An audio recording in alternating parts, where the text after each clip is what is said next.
कि खुद जाए पटना के पुल से राजा कि करो जाने तुलना धूल से राजा। बहुत ही प्यारा गाना रहे, बहुत ही प्यारा गाना रहे। एक धन्यवाद पंच वाला भैया तेरे मैं कह दे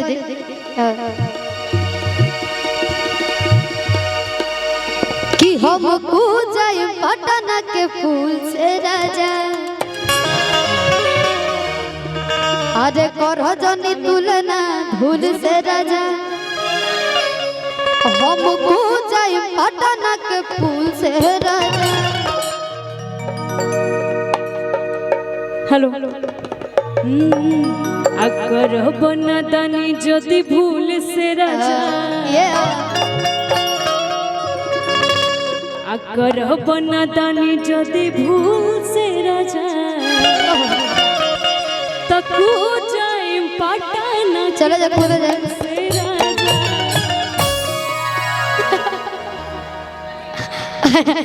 ना ना तू ही कूदा, हम तारा साथ से नहीं है ना।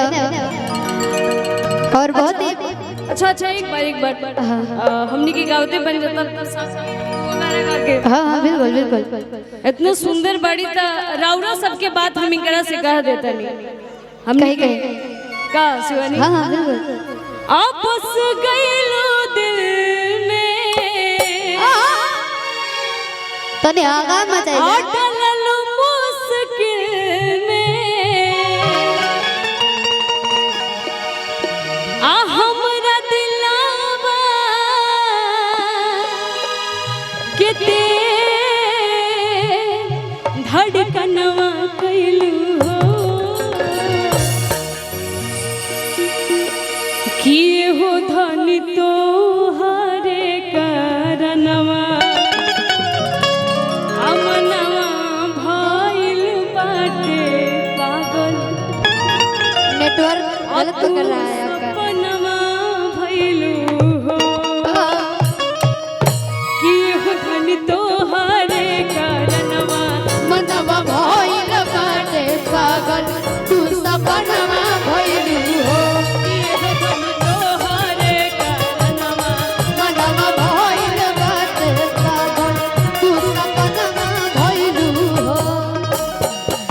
बस गइलो दिल में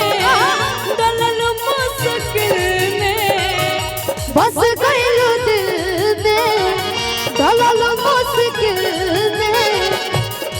हमर दिलवा के तेज धड़कनवा कइलू हो कियो धन तोहरे कारण मनवा भइल बाटे पागल। तू सपनवा भइलू हो हो बोली तोहरे कारण मनवा भइल बाटे पागल। तू सपनवा भइलू हो।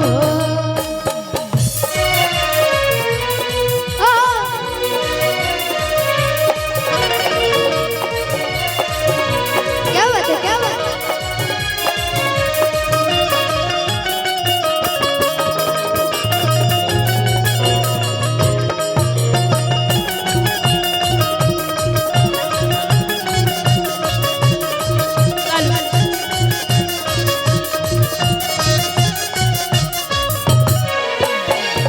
चार दिन खाते हितई में आके चल गईलू दिलवा को कब्जा जमा के।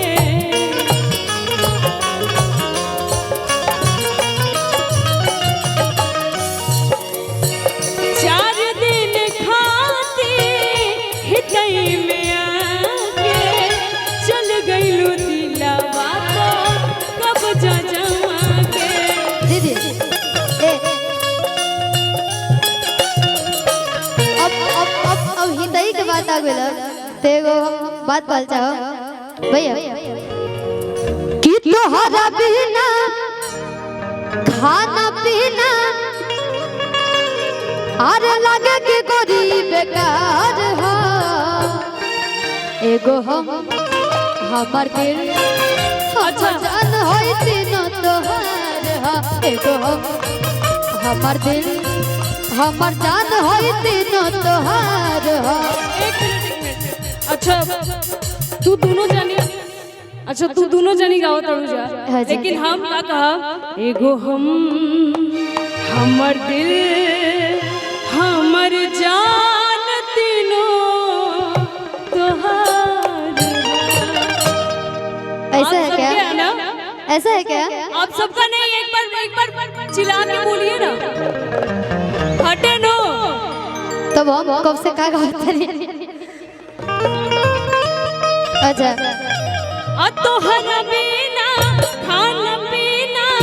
एगो हाँ दादाजी ए ललका का मछुआ वाला दादाजी रोने से कहा तरी मैया घरे बैठल बड़ी और रोने से कहा तरी का कि तोहरा बिना खाना पीना, तोहरा बिना खाना पीना लगे गोदी के बेकार हो। एगो हम हमर दिल हमर जान होई तीनों तोहार हो। एगो हम हमर दिल हमर जान होई तीनों तोहार हो।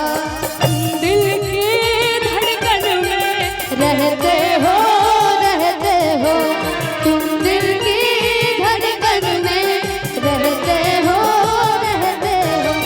बाहों में आ जाओ सपनों में खो जाओ, बाहों में आ जाओ सपनों में खो जाओ।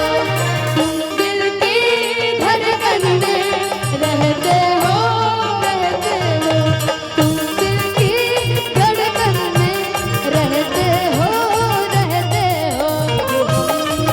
हमर दिल हमर जान होई तीनों तोहार हो।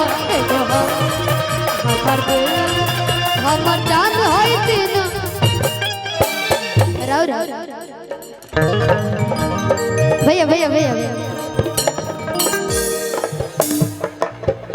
एगो गाना हम भैया के साथ आइल रहे